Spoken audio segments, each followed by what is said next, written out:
Hi guys, Tosin here, and today I have with me a very special guest, Mkpu. Michael Uzo of Afroscot. So we're going to be talking in today's video about what Afroscot has been up to in the last 1 year in Scotland and in the United Kingdom at large. So if you'd like to know more, definitely stay tuned. Hey, hi Michael. Hi. Hi. So if you guys can see, we're holding books in our hands. So Michael is going to tell us just a little bit about Afroscot generally and just the inspiration behind the name and what you've been up to in the last 1 year. So Afroscot Mkpu and Afroscot experience, and it's really about what it's like growing up in Scotland.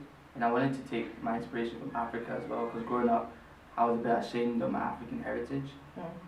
However, as time went on, I realized how important and significant it is to my life. So I wanted to tell stories where I highlight that you don't need to pick either culture, whether you just bring them together. So is that how you got the name Afroscot?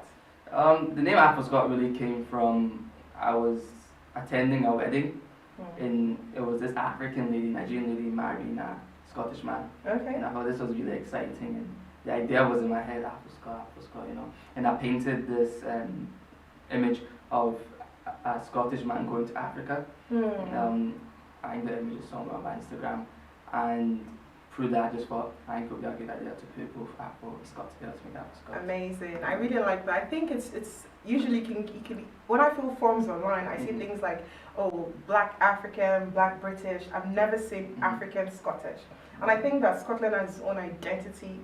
Even just being a part of the United Kingdom, they have a very strong, culture as well. So being African is such a good marriage. If you guys don't know, we're in this lovely gallery. It's Afroscot Gallery here in Glasgow. All over the place, I'll be inserting videos. You guys will see some of Uzo's works here as well. Because I think you, beyond being an author, you also do drawings, exhibitions, fashion, and all of that. This is one multi-talented young man.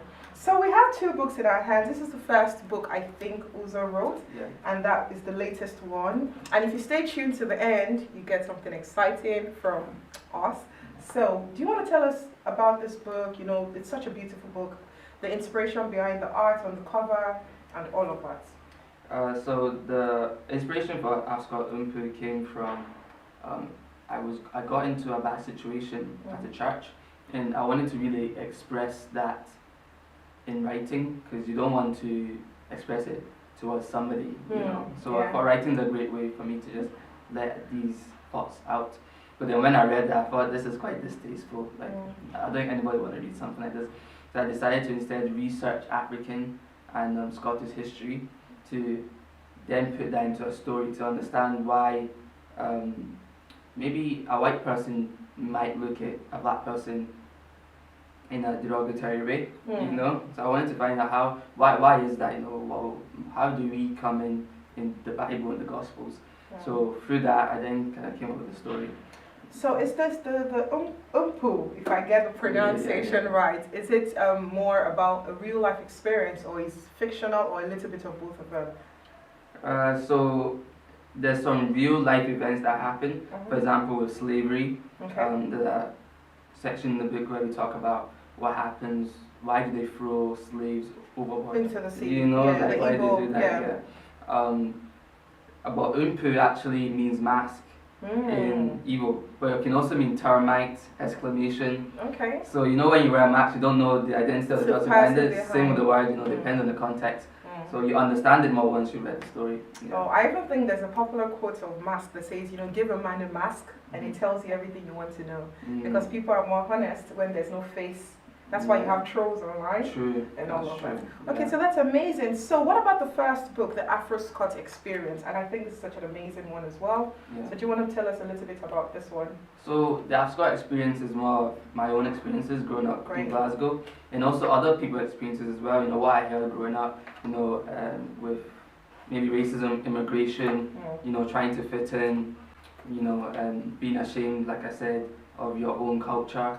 And how I grew up and then understood how I don't need to pick any culture. Why would I just be myself, you know? So it's a coming of age story. Yeah. And I think, you know, a lot of people think you hate yourself when you identify with the environment that you've been born in, but no, that's your reality. Yes, I'm African by descent or descendants, but I am still Scottish, just by culture, by where I've lived, people that I've related with as well. That's amazing. Okay, so if we want to buy this books, where can we find the book? So you can find it online on my website, afroscot.org, and it will also be on Amazon. You can also find it on Good Press, which is a bookstore in Glasgow. It's around Merchant City. So those are the places you can find the book.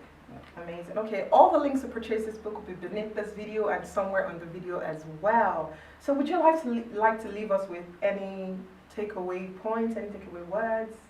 The takeaway word is anybody watching this who's maybe an African, maybe struggling in high school or wherever you are, and don't feel like you have to fit in, you know. Be yourself. And if being yourself means Afroscot. Afroscot, yeah. That's who you are. Yes. Wow, that's amazing. Thank you so much, Uzo, and thank you guys for watching this amazing video and expose on Afroscot. For more information and more details, make sure you check afroscot.org. Yes. Wow, we're global. So yes, that's about it. Thank you guys so much for watching. Bye guys. Thank you.